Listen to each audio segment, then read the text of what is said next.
the spirit of 1.8 million West Virginians wills you to victory. Other places have pro teams, but in this state, the Mountaineers are a way of life. When I competed and wore that number, I competed for the state and for the people, not just for the university.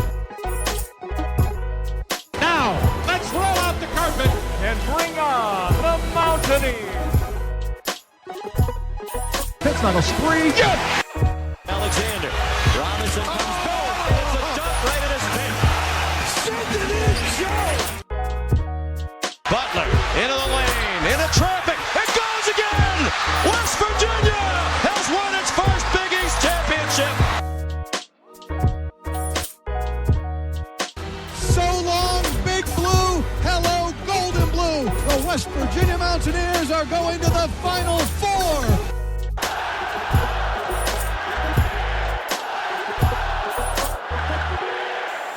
And now, the show brought to you by Mountaineer fans, for Mountaineer fans, the Country Roads Webcast. What's going on, Mountaineer Nation?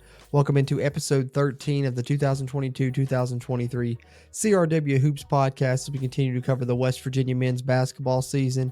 And how about our West Virginia Mountaineers here, Mountaineer Nation? Strong finish to the season, winning 3 of 4. The only loss being a close loss at Kansas, a game that maybe they should have won, you could argue. So really, the Mountaineer team seems to be clicking at the right time here.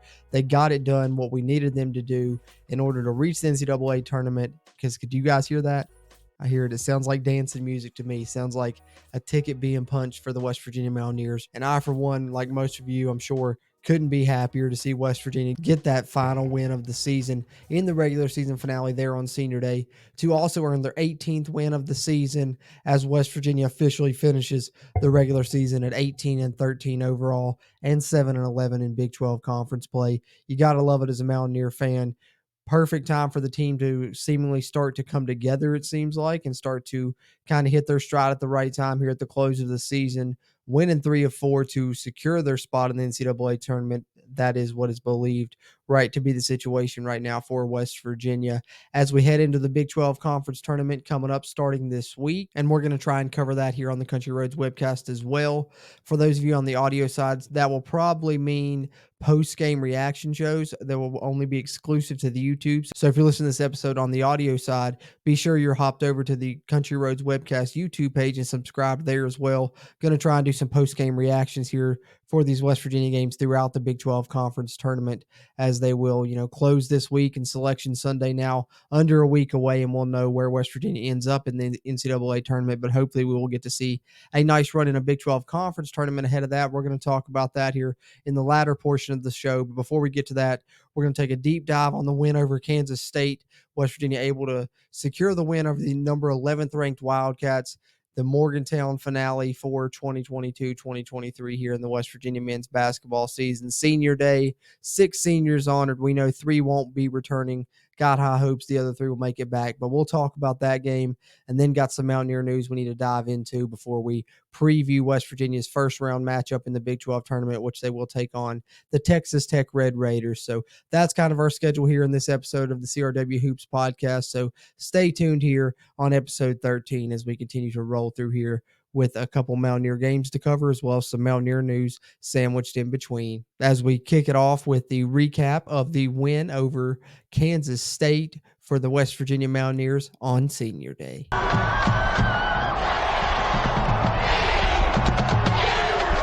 All right, so as I mentioned earlier in the intro to this episode, West Virginia pulls off the win over number 11 Kansas State to get their 18th win of the year, 89-81, pulling off the victory over the Kansas State Wildcats, who've had a very good season, 23 wins on the year for them. They're securely in the NCAA tournament as well now. The Big 12 looking to get at least 8 teams into the NCAA tournament in what is arguably the toughest conference in basketball. In my opinion, there's no argument. I think it's easily the toughest conference in basketball, but West Virginia finds a way to win 7 games within that conference, gets them to 18 wins overall, and many believe that it is pretty much a lock now for West Virginia that they have secured their spot in the NCAA tournament with this win. Going to take a look at some of the stats here. As I mentioned earlier, if you're tuned in on the video side on the Country Roads Webcast YouTube channel, you can follow along there on the screen as I share the screen with you guys. But if you're tuning on the audio side of this episode and listening, we appreciate you tuning in that way as well. You can find us on any podcast platform you like, Apple Podcasts, Spotify, Google Podcasts, you name it. You can find us. Just search Country Roads Webcast. If you are on Apple Podcasts, do us a favor, leave us a rating. That really helps out the show. If you're on any of the other platforms, though, be sure and share us around with other Mountaineer fans you may know that you think would enjoy this as well. And if you are on the video side, which you can find, of course, as I mentioned, on the Country Roads Webcast YouTube channel, you can also find it on the web at wvsportsnow.com, where you can find some great Mountaineer sports content, as we are part of the Sports Now family of networks and really appreciative of them. But if you're tuned into the video version and viewing the show, do us a favor, hit the like button while you're in here. Really helps this video's performance, which in turn helps the future videos performances on the channel as well. If you just give it that little thumbs up button, it really helps a lot. And having said that, let's look at some of these numbers from the Kansas State game. I haven't really got a chance to look at these yet myself. I like to kind of do a true reaction with you guys here on these podcast episodes, so I try not to look at the stats too much after the game. I just kind of watch the game and then wait to look at the stats whenever I record the episode, so it's kind of more of a live reaction. I mean, going in, it felt like West Virginia shot a lot of threes to me. You know, I've been saying I like better when they attack the basket, but I felt like we had a good balance between the two in this game. I'll see if that holds up here with the numbers. And of course, I'm surprised right here off the bat as Kansas State got up 8 more shots than West Virginia. Actually, we know West Virginia and Bob Huggins' formula is always to kind of try and get more shots up than their opponents, including get to the free throw line more, just more shots on basket all in general. The field goal attempts, though, Kansas State actually attempted 67 field goals in the game compared to West Virginia's 59, but both teams made 30 of those. So West Virginia actually shot 51% in the game compared to Kansas State's 45. So great job shooting the basketball for West Virginia in this regular season finale. We've seen them do a lot better job shooting the basketball at home. Eric Stevenson's had some of his better games at home, although here in the latter portion of the season, he was playing good, whether it was home or away. His 5th straight 20-point game in this one, I might add. Of course, talk more about the individual numbers here in a little bit, but definitely had to go ahead and throw that in there. Speaking of Eric Stevenson, I know he had a few threes on the night. West Virginia took 22 threes. So, you know, as I said, going in, I kind of felt like they took a lot. That is a decent amount there, only hitting 7 of them. You definitely don't like the percentage there for West Virginia, only 32% from the 3-point line compared to a 43% mark from Kansas State, who was 12 of 28 there. The free throw line, though, ended up being the difference for West Virginia, as it has in a lot of their wins throughout this season. We know if they're getting a good percentage of their points from the free throw line, that they're likely to win the game. That was the case again in this one. 25 free throws attempted for West Virginia, and they hit 22 of those. Credit to this West Virginia team, indeed, I think, on these free throws, because go back to the beginning of the season, particularly in conference play, West Virginia actually bookended conference play with matchups against Kansas State this season. It was their first conference game and their final conference game this season. West Virginia lost the first one, won the second one. That's a mark of improvement. But I think the biggest mark of improvement from this team this season, in my opinion, has been from the free throw line. I know earlier in the season, a lot of those conference losses as West Virginia started off really slow in conference play could be attributed to just missing free throws. If West Virginia would have hit a higher percentage of their free throws, they would have won those games. That was the case against Kansas State in the first matchup, actually. West Virginia missed a ton of free throws in that game. The complete opposite in this game, hitting 22 of 25, 88% from the line. And West Virginia's really done a great job from about the midpoint of the season on improving their free throw percentage as a team, well over 80% as a team. And when they're doing that, they're really tough to beat, especially when they're attacking the basket, as they have a lot of guys that can do that. We saw Kedrian Johnson do that a lot in this game, and others as well, of course, Emmett Matthews and such. We'll get to the individual stuff later, as I mentioned, but definitely free throws I wanted to mention just as a whole on the season. Outside of this game, West Virginia really made it a focal point of theirs to get good at that, to get better at it after they struggled early on, because they knew it could be a weapon for them to be able to get wins this season. And I think it's a big reason they were able to win, 3 out of these final 4 games and probably lock up their spot in the NCAA tournament. Rebounds, unfortunately, Kansas State did out-rebound West Virginia 33-29. They got 11 offensive rebounds, did the Wildcats. So that's the one thing you would like to see West Virginia improve on. Kansas State was getting a lot of opportunities on some multiple chances, even 4 and 5 chances at times, it seemed, on some possessions. But West Virginia, typically has done a decent job rebounding the basketball this year. I know it's been a bit of a mixed bag, I guess you could say, not really consistent. So that's probably the main issue you're looking at when it comes to rebounding there. West Virginia needs to do a better job keeping teams off the offensive glass in the Big 12 tournament and, of course, in the Big Dance as well. But fortunately, in this game for the Mountaineers, it didn't end up hurting them too bad, as they did a good job on the defensive glass at least and did grab 7 offensive rebounds of their own. Turnovers, 20 turnovers for Kansas State. Awesome job by West Virginia, forcing Kansas State into a lot of turnovers. They were trapping Marquise Noel off ball screens and in certain situations, and I thought that was a great formula, the way West Virginia was trapping at times. He has struggled when he has been double-teamed at points throughout this season, and I think West Virginia knew that and seen that on tape going in and decided to trap him a little bit more than they have others throughout the season. At times, it hurt them. They were able to swing it around and get some open shots, but overall, I thought it really worked out well for West Virginia. They got some fast break points, got some runouts off of it, and really just kept forcing Kansas State into some mistakes in some critical situations. And forcing a team into 20 turnovers is an awesome job there by West Virginia defensively, and I think just as free throw shooting has improved defensively, I don't think West Virginia is anywhere near where Bob Huggins would like to be usually, but I think we have seen them steadily improve, at least here throughout this season, and get better as a team defensively. West Virginia, unfortunately, did turn the ball over 16 times themselves. We know this has been one of the main issues for West Virginia this season that's really haunted them at times. And West Virginia, the bad news is you turned it over 16 times, higher than you'd like to see it. West Virginia's best games have came when it's been under 12 turnovers. To me, that's kind of the line I've been looking at here lately. If West Virginia get under 12 turnovers, they usually play pretty well. 16 is a lot more than you'd like to see, but when you force 20 and you have less than your opponent, you can't complain too much there. And then, of course, it was a back and forth game with a lot of runs. You see both teams having a large lead of double digits. Kansas State having a 10-point lead at one time, and then West Virginia running theirs up to 15 there late in the second half until Kansas State made it, a single-digit margin there, making it a little bit more respectable at the end with the 8-point West Virginia win. But I thought this was one of the better performances of the season overall for West Virginia, and it was very nice to see them play well in critical situations here down the stretch, especially some of the senior leadership to really step up and say that, we're not missing the NCAA tournament on senior day for West Virginia. Let's look at some of the individual performances that really stood out for West Virginia in this game. As we mentioned, the senior day, that's a great time to mention it as a transition into the individual statistics, because West Virginia really had their seniors show up in this game. As I mentioned, there's 6 seniors for West Virginia, but 3 of them, those being Jimmy Bell, Trey Mitchell, and Joe Toussaint, could return for West Virginia potentially next year if they want to use their extra year of eligibility and come back. And fingers crossed they do, because I think West Virginia could set up a nice team again next season. They could potentially, be an NCAA tournament type team as well. But the other 3 seniors cannot return for West Virginia, and those are 3 seniors that have been in the starting lineup all season. Those being Keedy Johnson, Eric Stevenson, and Emmett Matthews. And I think we can all agree all 3 of those have been key pieces for West Virginia in this stretch run here to end the season, in which they really played some good basketball. And that was definitely the case in this game. They played a ton, 36 minutes for Keedy Johnson, 35 minutes for Eric Stevenson. And how about Emmett Matthews? We talked about his grit and just his ability to grind and persevere despite being exhausted in a very gritty win on the road at Iowa State, getting ice packs on his neck on the sidelines, drinking Coach Huggins' water, as we've now learned as well. In this game, he plays all 40 minutes, goes the whole distance, and really had one of the better games of his career. And I think he's having a great close to his career, and he's looking to have a storybook ending. I think him and Eric Stevenson as well, they're really, they know each other since high school, and I think now they're finally adjusting this team and getting the chemistry right.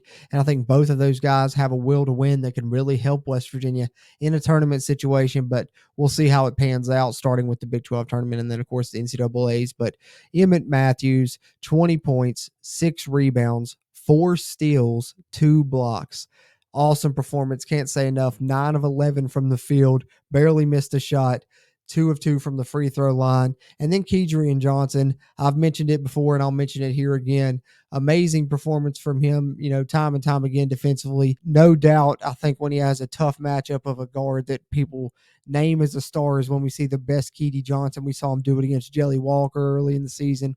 We've seen him do it against some other big-time guards in the Big 12. And in this game, I think Marquise Noel, in the game he had in the first matchup against West Virginia, Keedrian Johnson kind of took personally. Marquise Noel did get his points in the second half, but he was scoreless after the first half, and Keedrian Johnson was really wreaking havoc defensively in this ball game. 6 steals for Keedrian Johnson to go along with 6 assists.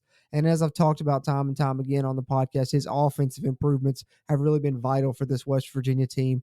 The way that he attacks the basket is unmatched, and they were really letting him do that in this game, sometimes overloading one side, letting him attack on the opposite side, and he was getting to the rim every time. And if he wasn't making it, he was usually getting to the free throw line, and he's been very successful there. Was again in this game, 14 of 15 from the line, getting the majority of his points there. So from the 3 seniors that will not be returning to West Virginia in their final game in the Coliseum with an NCAA tournament berth on the line, they really show up and show out.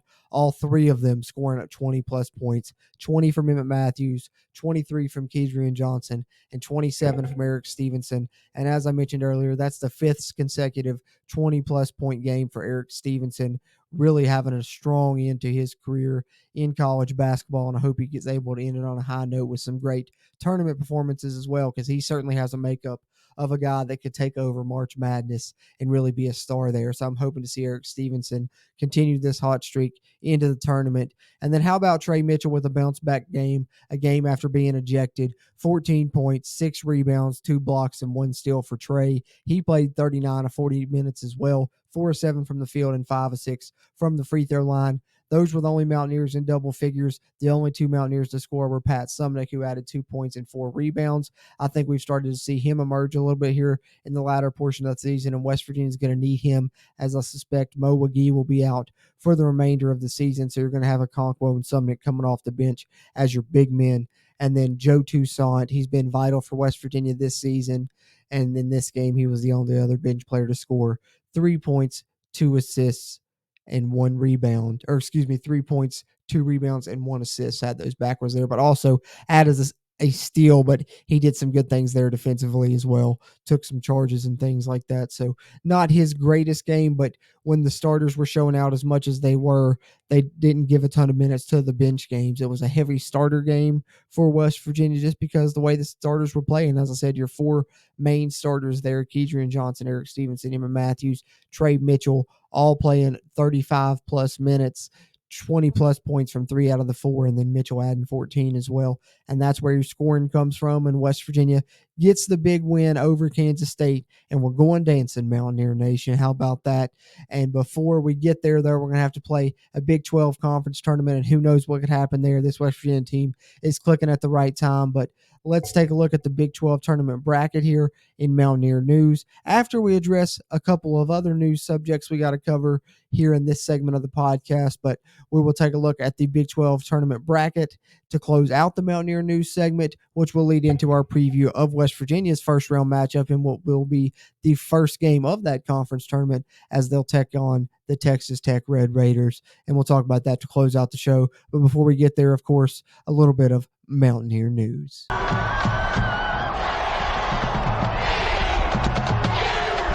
All right, so first up here in Mountaineer News, I wanted to touch on West Virginia adding a transfer player for next season's West Virginia men's basketball season and what will be the 2023-2024 WVU basketball team, already dipping into the transfer portal, getting a commit from Omar Silverio, coming from Manhattan, where he never got a chance to play. He's actually a childhood friend of Jose Perez, who we know is already on the WVU roster, didn't get a chance to play this season. Will be around next season. The two were going to play together in Manhattan. Manhattan's coach was fired, which led to the slew of transfers out. Omar Silverio actually sat out this entire season before committing to WVU. He will need a waiver, but I think, fingers crossed, this one has a better chance of going through, in my opinion, considering the fact that he just sat out this entire season. I would be absolutely shocked if it's not approved, but, we've seen how that goes before. But West Virginia adding Omar Silverio, I think, is great for the Mountaineers, another veteran in college basketball, and the fact that you're going to have 2 veteran players that have been around college basketball a while in your backcourt next season is going to help. And the fact that they're childhood friends should do a lot of things for the chemistry of the basketball team altogether. And you should have a very cohesive backcourt with Omar Silverio and Jose Perez teaming up there. Definitely, if you haven't heard this yet, he averaged 11 points and 3.3 rebounds while at Hofstra, but did have multiple 20-plus point games, including a 40-point game as well, which you can find highlights of in this article that I'm sharing with, that you guys can see on the video side here, that you can find over at wvsportsnow.com. So in case you want to check that out and see a little bit of his game, and one of his best games in college is he scored 40 points there when he was at Hofstra. So he's a great shooter. I think he'll be another 3-point marksman for West Virginia, kind of similar to what Eric Stevenson was this season. I think him and Perez could give West Virginia a pretty good backcourt next season, so I'm excited about the addition of Omar Silverio. I did a video about this already on our YouTube channel, but I know some of you guys that listen to only the audio versions may not have heard about this yet, so I wanted to touch on it in Mountaineer news. But the other couple of subjects I wanted to touch on, of course, are more related to West Virginia's Big 12 Conference Tournament game, those being a news item in regards to who will be running the sidelines for West Virginia's opponent. And then, of course, just wanted to show you guys the bracket and talk a little bit about it before we preview that matchup. All right, so breaking news earlier this week, West Virginia actually will be facing an interim head coach when they take on the Texas Tech Red Raiders, as Texas Tech has suspended head coach Mark Adams for some racially insensitive and inappropriate comments that he made to some of the players last week, I guess during practice. And Texas Tech has decided to suspend him for the time being. Although the Red Raiders have not named that interim coach, we do know that West Virginia will be facing an interim coach when they take on the Texas Tech Red Raiders in the first round of the Big 12 tournament, which will actually be the first game of the Big 12 conference tournament. So very interesting stuff there coming out of Texas Tech, as it immediately affects West Virginia's opponent. I don't know where Texas Tech's team's head will be at with, whatever happened with those comments in practice already being an issue for one, but also now the coach being gone and you're bringing in an interim guy that's going to have to try and rally those players together after such a traumatic incident in both ways. So it's very interesting, and who knows what type of Texas Tech team will show up. Could be a team that's checked out without, NCAA tournament hopes on the line and with something like this going on. Or it could be a situation where the interim coach, like I said, comes in and rallies and you have a very hungry Texas Tech team. But West Virginia certainly needs to be ready, and I think they will, just because of how the last matchup with Texas Tech went, a game that many expected West Virginia to win, it being at home. So it's very interesting, and we're going to see what happens in the first round of the Big 12 tournament, but also we'll kind of be looking to see what happens at Texas Tech moving forward, if Mark Adams even comes back, or if they decide to go ahead and fire him now and move on from him, because I think there had already been reports of them not being really happy with him. So they may go ahead and cut ties. Who knows? We'll see what happens with it. But we do know that he will not be on the sidelines when West Virginia plays the Red Raiders this week in the Big 12 tournament. It will be an interim coach. So wanted to cover that here in Mountaineer News. Lastly, let's take a look here at that Big 12 conference tournament bracket. Look at West Virginia's first round matchup, who they'd be playing in the second round, and kind of their road if they were to want to make a run in this conference tournament here as we get set to hit postseason play here. Okay, and lastly, but certainly not leastly, here in Mountaineer News, wanted to talk about the Big 12 conference tournament coming up starting this Wednesday. West Virginia, as I said, will be playing in the first game. It will be at 7 p.m. It's tipping on ESPNU. West Virginia taking on Texas Tech. The Mountaineers secured the 8th seed in the tournament. They're taking on the 9th seed Texas Tech Red Raiders in the first game. The only other game on Wednesday being the 7th seed Oklahoma State Cowboys taking on the 10th seed Oklahoma Sooners. So you get a little rivalry there in that first round matchup as well. If West Virginia wins, they would face Kansas in the second round. That game would be Thursday at 3 p.m. on either ESPN or ESPN2. West Virginia would then face Kansas in the second round. And then if they were to beat the Jayhawks there, they would go on to face the winner of the Baylor and Iowa State game in the second round, with the semifinals there being at 7 p.m. on Friday and the championship game being Saturday at 6 p.m. on ESPN. So West Virginia would need to win 3 in a row in order to win a Big 12 conference championship. But the Mountaineers have arguably the toughest second round matchup if they are to beat the Texas Tech Red Raiders. They would face the regular season champion Kansas Jayhawks and the defending national champions as well, that a lot of people are thinking may make a run at a repeat. We'll see what happens, as it is bracket season coming up. With that being said, wanted to take a second and mention ESPN Tournament Challenge coming up. You guys that play that game, I'm sure, we're going to have a CRW group on there. I'm going to put a link to it in the video description. If you're on the YouTube side, we'll try and put it in the show notes on the audio side as well. Come along, play with us just for fun. Let's see who has the best bracket and wins once the brackets come out next Sunday. Definitely come and play with us here in the Country Roads Webcast group. It's just titled CRW, but I'll put a direct link in how to join it in the video down below and try and get some of the CRW community involved and have some fun with us here with a little ESPN Tournament Challenge fun. Gotta love bracket season, right? But before we get to those brackets, gotta go through these conference tournament brackets. And the Big 12 tournament starts Wednesday night with West Virginia and Texas Tech. Let's take a look at that game and preview the matchup with the Red Raiders and see if we think West Virginia can come out with a win to start postseason play here on episode 13 of the CRW Hoops podcast.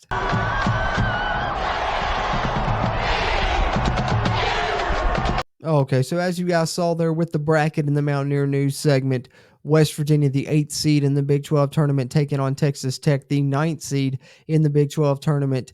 16-15 overall and 5-13 on the season.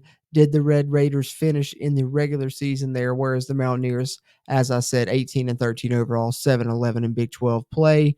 Coming up Wednesday night, 7 p.m. tip, going to be on ESPNU there. ESPN FPI predictor looking at this game, 63% chance to win for West Virginia versus a 37% chance for Texas Tech. So the Mountaineers certainly appear as if they'll be favored in this game.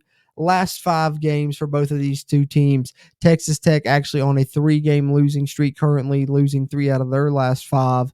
Those losses being to TCU, Kansas, and Oklahoma State. And as I mentioned there in Mountaineer News, going to have an interim coach on the sidelines as well.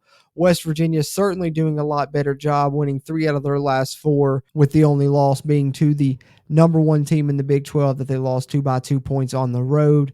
Wins over Oklahoma State, Iowa State, and of course Kansas State, as we recently talked about. So the Mountaineers certainly appear to be in a better spot heading into this tournament, but the last meeting between these two teams did not go West Virginia's way. As we know, Texas Tech has some players back in Pop Isaacs and the big man there that really hurt West Virginia in that one.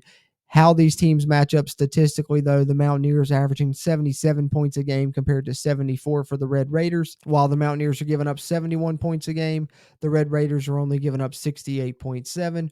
46% field goal percentage for the Red Raiders, 45.5% field goal percentage for the Mountaineers.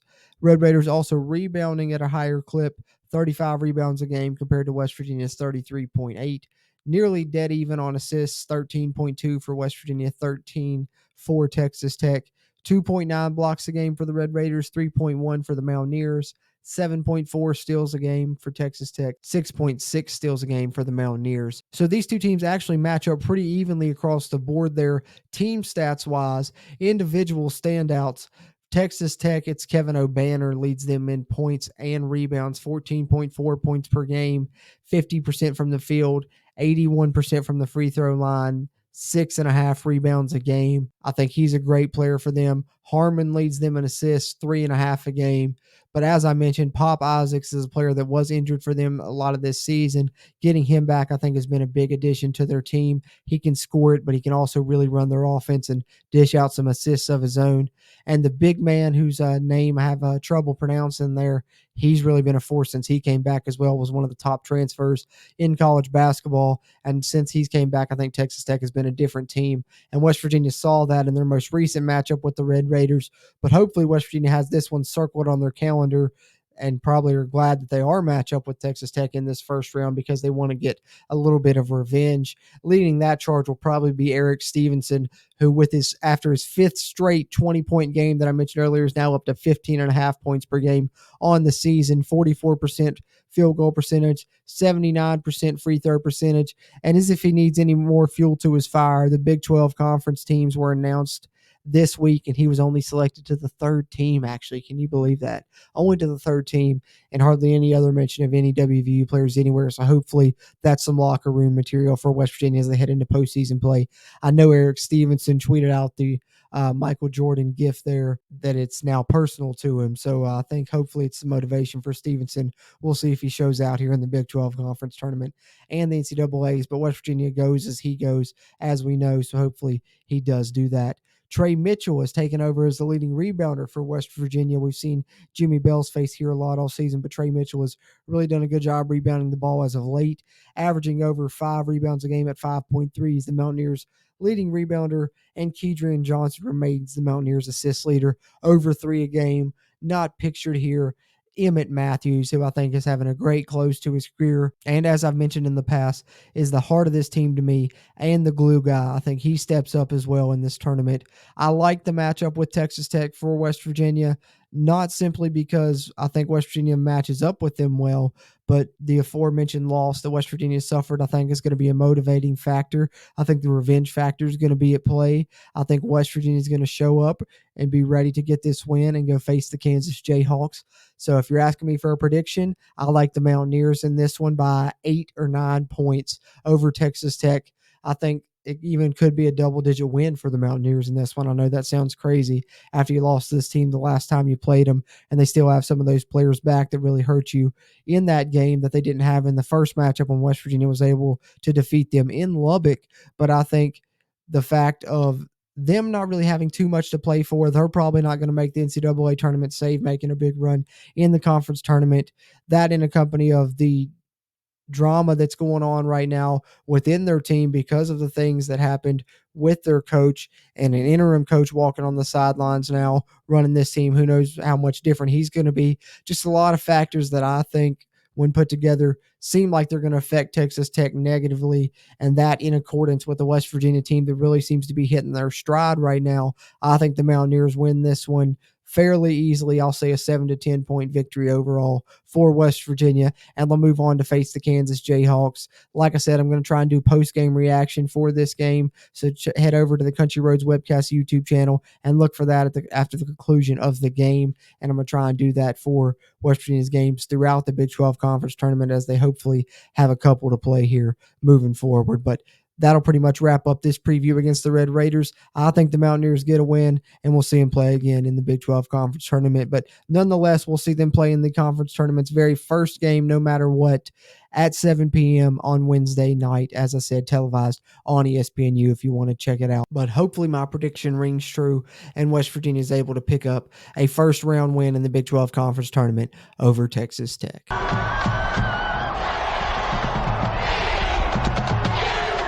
All right, so there you have it. That will do it, Mountaineer Nation. Wrap us up here on episode 13 of the CRW Hoops podcast. West Virginia finishing the 2022-2023 regular season at 18-13 overall, 7-11 in Big 12 conference play as we roll into postseason play now, and hopefully the Mountaineers have gained some momentum at the right time. Looking forward to seeing what happens. As I said, with the Big 12 Conference Tournament coming up, going to do some post-game reactions here on the Country Roads Webcast YouTube channel, so be sure and look for those. I will try and drop some more podcast episodes here in the future. At least around Selection Sunday, we'll have another one coming out, so be on the lookout for episode 14 of the CRW Hoops podcast as well. Appreciate you guys tuning in, whether you viewed this episode on YouTube or listen to it on the audio side on any podcast platform you like. We appreciate you any way you take us in here at the Country Roads Webcast. Be sure and follow us on Twitter as well, at WVU Country Roads Webcast on Instagram, and on Facebook as well if you want to give our pages a like on either one of those platforms. But appreciate you tuning into this one. Looking forward to some strong postseason play from the Mountaineers as they seem to be clicking at the right time, and we'll see what happens. It could mean big things for West Virginia, but it starts this Wednesday night with the Big 12 Conference Tournament opener against Texas Tech. Let's go cheer on the Mountaineers and get ready for a run through a conference tournament and a run through the big dance. As always, I'm Jordan Cruz, and until next time, let's go Mountaineers. If you really want to know, then come on, let's go. Take a stroll down those